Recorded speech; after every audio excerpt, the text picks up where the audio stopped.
Le bras de fer entre les Européens et le laboratoire AstraZeneca vire à la crise diplomatique avec Londres. Finalement, le mécanisme de contrôle des exportations de vaccins ne concernera pas l'Irlande du Nord. L'Europe a fait machine arrière. Analyse à suivre avec Jérôme Martin, cofondateur de l'Observatoire de la transparence dans les politiques de médicaments. L'exécutif fait le pari du non-confinement en France. Le Premier ministre Jean Castex veut donner une chance aux Français de l'éviter. Au programme, plus de restrictions, fini les vacances hors de l'Union. En revanche, écoles et commerces de proximité sont épargnés. Des hôpitaux au bord de la rupture et un nombre record de décès. Le Portugal au bord de l'asphyxie face à la propagation du variant britannique notamment. Il représente déjà la moitié des cas. Correspondance depuis Lisbonne dans ce journal. Bonjour à tous et bienvenue si vous nous rejoignez sur France 24. Quand le bras de fer entre les Européens et le laboratoire AstraZeneca a failli virer à la crise diplomatique avec Londres, pour éviter une fuite des doses vers des pays tiers, l'Europe a décidé d'imposer des contrôles douaniers à ses frontières, notamment entre l'Irlande et l'Irlande du Nord, une claire violation de l'accord sur le Brexit. Elle a donc dû finalement se raviser. Kevin Battista. L'Union européenne fait marche arrière. Dans un communiqué publié vendredi soir, la Commission revient sur son projet annoncé quelques heures plus tôt de considérer l'Irlande du Nord comme un territoire d'exportation du vaccin anti-Covid-19. Dans le cadre de la finalisation de cette mesure, la Commission veillera à ce que le protocole Irlande du Nord ne soit pas affecté. L'annonce avait alors suscité l'inquiétude de Londres et de Dublin et la critique de Belfast. Well, I think it's quite incredible. It's an act of aggression, actually. Less than a month into us leaving the European Union, we see them act in this unilateral way. Confronté à des retards de livraison des vaccins anti-Covid-19, Bruxelles entendait utiliser un mécanisme exceptionnel, rétablissant des contrôles à la frontière entre la République d'Irlande, membre de l'UE, et l'Irlande du Nord, appartenant au Royaume-Uni. L'objectif, empêcher les exportations hors des frontières communautaires de doses qui lui sont normalement destinées. Une décision disproportionnée et contraire aux accords sur le Brexit pour les autorités britanniques, qui évoquent alors aussi un risque pour la paix sur l'île d'Irlande. L'enjeu pour Londres est surtout d'éviter un possible retard dans sa campagne de vaccination. Malgré ce recul, la Commission européenne essaye de faire bonne figure et annonce prudemment qu'elle envisagera d'utiliser toutes les mesures à sa disposition pour empêcher les transits de doses de vaccins hors de ses frontières. Et pour parler de cette pression sur les laboratoires, avec nous Jérôme Martin. Bonjour, merci d'être avec nous. Vous êtes cofondateur de l'Observatoire de la transparence dans les politiques de médicaments. On vient de le voir, l'Union européenne est à la manœuvre. Elle brandit l'arme douanière pour stopper le transit des vaccins hors de ses frontières. Est-ce que selon vous, c'est une bonne stratégie ?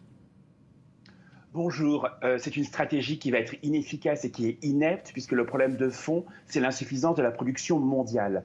Donc on peut bien s'amuser à ces jeux diplomatiques, on peut bien s'amuser à un contrôle aux frontières. De toute façon, s'il n'y a pas assez de vaccins, il n'y en aura pas assez. La seule chose que ça va faire, c'est de priver un certain nombre de pays, et notamment les pays les plus pauvres, qui sont toujours les derniers à bénéficier d'innovations thérapeutiques, à avoir ces vaccins. Ce qu'il faut bien comprendre, ce qu'il faut bien voir, c'est que l'Europe a déjà ménagé un grand fonds et un grand stock. Les pays riches dans leur ensemble représentent 14% de la population mondiale, parmi lesquels donc les Européens. Et pourtant, on a pré-réservé 96% du vaccin Pfizer et 56% du vaccin Moderna.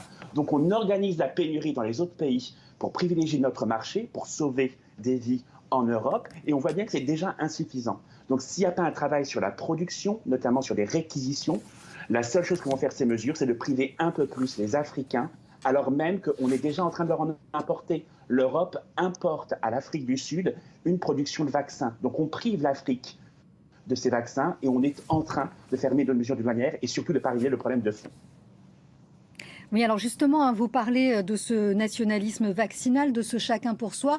Finalement, en matière de vaccins, on le voit, c'est en quelque sorte un peu inévitable aujourd'hui. Non, ce n'est pas évitable, ce n'est pas inévitable, c'est le résultat de choix politiques. On a affaire à une pandémie, c'est une menace mondiale, donc la réponse doit être mondiale. ce n'est pas en protégeant une toute petite partie qu'on va résoudre le problème. Il faut bien voir, quand je vous dis que ce sont des choix politiques, le 9 décembre dernier, l'Union européenne, cette même-là qui est en train de vouloir dire on va lutter contre la pandémie en protégeant nos frontières, elle a empêché le vote d'une résolution à l'Organisation mondiale du commerce faite par l'Inde et l'Afrique du Sud, qui proposait de lever les barrières de propriété intellectuelle aux technologies contre le Covid-19. Ça n'aurait peut-être pas permis de résoudre à court terme la question de la production massive, mais ça facilitait la circulation de la technologie. Aujourd'hui, qu'est-ce qu'on a ? On a des usines qui sont en nombre insuffisantes, qui ont le droit, au nom de ce système dysfonctionnel des brevets, de produire. Et on a ensuite plein d'usines qui pourraient le faire et qui ne peuvent pas le faire du fait des limitations de la propriété intellectuelle. Enfin, on a des usines, notamment en France, qui ont été abandonnées, et alors même qu'on sait depuis des mois qu'on a ces besoins, elles n'ont toujours pas été recensées par le gouvernement pour pouvoir être réquisitionnées et que leur production soit dédiée, notamment aux vaccins, mais à tout ce qui a pu manquer au cours de cette crise, les réactifs pour le dépistage, les médicaments essentiels en réanimation, et qui risquent à nouveau de nous manquer. Tant qu'on ne sort pas les produits de santé des logiques de profit, des logiques de brevets, toutes les autres mesures, notamment des mesures de protection qui privent les pays pauvres des innovations thérapeutiques, seront inefficaces, contre-productives. Alors oui, on est dans une logique, vous venez de le dire, de profit et de brevets. On assiste néanmoins à un bras de fer entre un laboratoire privé et l'Union européenne, et on a un peu l'impression que les États sont impuissants face à ces laboratoires. Mais on ne peut pas faire semblant de découvrir aujourd'hui. Ça fait 30 ans que notamment les activistes de la lutte contre le sida, les malades du sida dans les pays d'Afrique, dans les pays d'Asie, dénoncent le fait qu'on ait abandonné la santé à des groupes privés. Ce bras de fer que vous mentionnez, il a été constant. En 2007, la Thaïlande émet une licence obligatoire pour contourner les brevets d'un médicament contre le sida du laboratoire Abbott. Elle se retrouve avec des mesures de rétorsion de ce laboratoire et des États-Unis.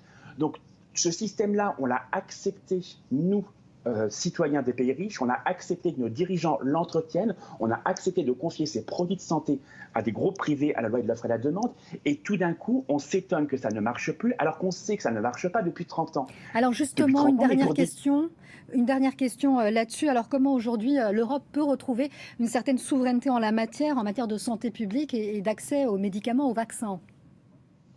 Alors la question, elle n'est pas forcément la souveraineté, la question, elle est celle d'une coordination à l'intérieur des États pour garantir un accès universel à tous les traitements. La première chose à faire, c'est de lever les barrières de propriété intellectuelle pour que circulent les technologies. La deuxième chose, c'est une planification sanitaire qui permette de recenser les besoins et de recenser aussi les lieux de production disponibles ou bien réorientables. Et c'est enfin de créer un pôle public du médicament. En France, on en est loin, la majorité a refusé de le faire. La majorité LREM a refusé une proposition de loi créant un pôle public du médicament. Une fois de plus, tant qu'on ne sortira pas le produit de santé de ces logiques de profit et d'offre et de la demande, on se retrouvera toujours avec les mêmes problèmes. Et ce qu'ont vécu les Africains pendant 30 ans, on le vit aujourd'hui. Merci beaucoup Jérôme Martin. Je rappelle que vous êtes cofondateur de l'Observatoire de la transparence dans les politiques de médicaments. À très bientôt sur notre antenne.